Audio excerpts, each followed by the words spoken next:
எவ்வளவு கஷ்டப்பட்டு சம்பாதிச்சு எவ்வளவு குறி சேர்க்கிற மாதிரி சேர்த்து நாட்டுக்கு அனுப்பின கார்கோ படுபாவிங்க இப்படி பண்ணிட்டானுங்களே. நல்லா இருப்பானுங்களா? அஸ்ஸலாமு அலைக்கும் வரஹ்மத்துல்லாஹி வபரகாத்துஹு. அன்பார்ந்த அனைத்து உறவுகளுக்கும் இனிய மதிய வணக்கம். மீண்டும் மிக முக்கியமான ஒரு தகவல். லக்ஷரி கார்கோ ஊடாக நாட்டுக்கு அனுப்பப்பட்ட கார்கோ லாரி ஆற்றில் கவிழ்ந்ததில் அனைத்து கார்கோக்களும் ஆற்றில் மிதந்தது. மிகவும் துயரமான ஒரு சம்பவம். படுபாவி கார்கோக்கார் எப்படி பண்ணிட்டானுங்களே. இவனுங்கள்லாம் நல்லா இருப்பானுங்களா? எவ்வளோ கஷ்டப்பட்டு சம்பாதிச்ச காசு. எல்லாரும் இஷ்டத்துக்கு வீடியோ போடலாம் இல்லையா, சொல்லலாம். உண்மையிலேயே வேதனைக்குரிய சம்பவம் தான். எத்தனையோ பேர் கஷ்டப்பட்டு கொஞ்சம் கொஞ்சமாக சேர்த்து நாட்டுக்காக, நாட்டில் குழந்தைகளுக்காக அப்படின்னு, குடும்பத்துக்காக அப்படின்னு அனுப்பின கார்கோ இப்படி ஆகினது உண்மையிலேயே வேதனைக்குரிய விடயம்தான். அதே மாதிரி இந்த பதிவுகள் இடுபவர்கள், இந்த டிக்டாக்ல சரி ஃபேஸ்புக்கில் சரி பதிவுகள் இடும்போது யாராவது வேணும்னே கொண்டு போய் கார்கோக்காரனே கொண்டு போய் ஆற்றுல கொட்டுவானா? லாரி ஓனர் வேணும்னே கொண்டு போய் அவனுடைய சொந்த லாரியை ஆற்றில் கவிழ்த்து விடுவானா? எந்த ஒரு டிரைவரும் வேணும்னே கொண்டு போய் ஆற்றுல விழுவாங்களா? விபத்துக்கள் நடக்கிறது தான். ஆனால் அதுக்குரிய நஷ்டஈடு, அதுக்குரிய பாதிப்புக்குரிய இழப்பீடுகளை லக்ஸரி உரிமையாளர் நிச்சயமாக வழங்கணும். அது கொடுக்காத பட்சத்தில் அதுக்காக நாம் குரல் கொடுக்கறதுல நியாயம் இருக்குது, அவங்களை எதிர்த்து போராடுறதுல நியாயம் இருக்குது.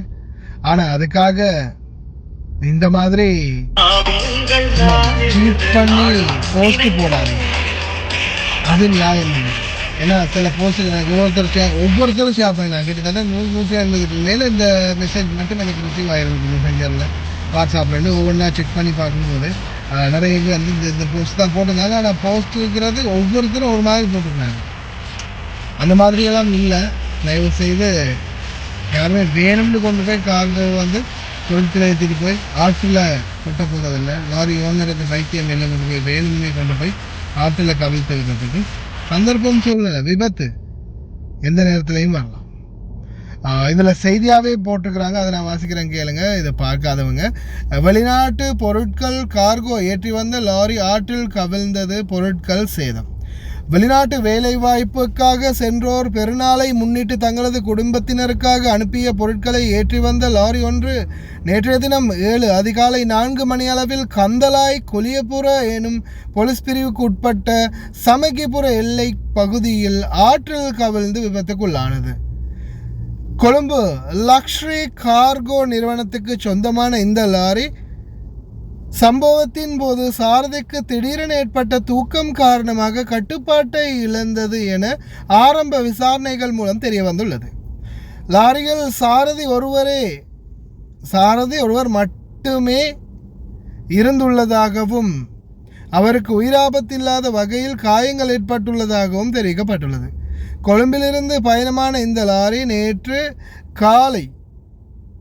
நேற்றைய முன்தினம் மாலை கென்னியா மற்றும் மூதூர் பகுதிகளில் பொருட்களை இறக்கிவிட்டு இன்று, அதாவது 7ஆம் திகதி அன்று சேரனுவர சென்றபோது, இந்த சேரனுவர வழியாக கந்தலாய் நோக்கி சென்றபோது இந்த விபத்து நேர்ந்துள்ளது.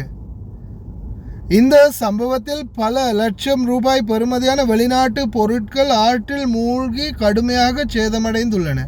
பெருநாளை முன்னிட்டு பெறவிருந்த குடும்பங்களுக்கு இது பெரும் வேதனையை ஏற்படுத்தி இருக்கின்றது. இது சம்பந்தமான மேலதிக விசாரணைகளை சூரியபுர போலீசார் சம்பவ இடத்திற்கு விரைந்து சென்று மேலதிக விசாரணைகளை முன்னெடுத்து வருகின்றனர். அதே போல இந்த கார்கோ உரிமையாளர் சம்பந்தப்பட்ட பாதிக்கப்பட்ட அனைத்து வாடிக்கையாளர்களுக்கும் சரியான தீர்வுகளை பெற்றுக் கொடுப்பார் அப்படின்னு நம்புகிறோம். இன்ஷா அல்லாஹ் அது கொடுக்காத பட்சத்தில் நாங்கள் நிச்சயமாக அவங்களுக்கு எதிராக குரல்களை எழுப்புவோம். ஆனால் அது வரைக்கும் அது ஒரு வியாபார தளம், அவங்களும் வியாபாரம் செய்கிறாங்க. இத்தனை வருஷத்தில் எத்தனையோ வருட காலமாக சேவைகளை செஞ்சுக்கிட்டு இருப்பாங்க. ஏதோ ஒரு மிஸ்டேக் நடந்ததால் ஒட்டுமொத்தமாக கவிழ்க்கணும் அப்படின்ற மாதிரி சில செயல்பாடுகளை செய்யாதீங்க. அதே மாதிரி ஒரு போஸ்ட்டு போடும்போது கொஞ்சம் சிந்திச்சு போடுங்க. யாருமே வேணும்னு செய்கிறதில்ல. விபத்துக்கள் வந்து நேர்றது தான், ஏற்படுறது தான். அதற்காக கண்ட மாதிரி பேசாமல் சிந்திச்சு செயல்படுங்க. இதுதான் இப்போதைக்கு ஈடுபட்டுக்கிட்டு இருக்கிற பெட்டிகள். ஆனால் வேதனை தான் என்ன, எவ்வளோ பொருட்கள் எவ்வளோ கஷ்டப்பட்டு சேர்த்துருப்பாங்க. அதே மாதிரி எலக்ட்ரிக் பொருட்கள் என்னென்ன போட்டிருக்காங்கன்னு தெரியலை. ஆடைகள் அது இது உணவு சாப்பாடு எல்லாமே இந்த தண்ணியில் மூழ்கிட்டுச்சுன்னா அதுக்கப்புறம் என்ன சொல்கிறது, அதை எடுக்கவே முடியாத நிலைமை தான். இருந்தாலும் அதுக்குரிய நஷ்ட ஈடு அவங்க கொடுப்பாங்க. கொடுக்காத பட்சத்தில் பாதிக்கப்பட்டவர்கள் யாராவது இருந்தீங்கன்னா நம்மளுடைய ஃபேஸ்புக் மெசேஞ்சரோடாக சட்ட ரீதியாக முயற்சி பண்ணுங்கள். ஃபேஸ்புக் மெசேஞ்சரோடாகவும் தொடர்பு கொள்ளுங்கள். அப்படி அவங்க கொடுக்காத பட்சத்தில் நாம் நிச்சயமாக உங்களுக்காக குரல் கொடுக்க தயாராக இருக்கின்றோம். ஆனால் முதல்ல கார்கோவோட பேசுங்க.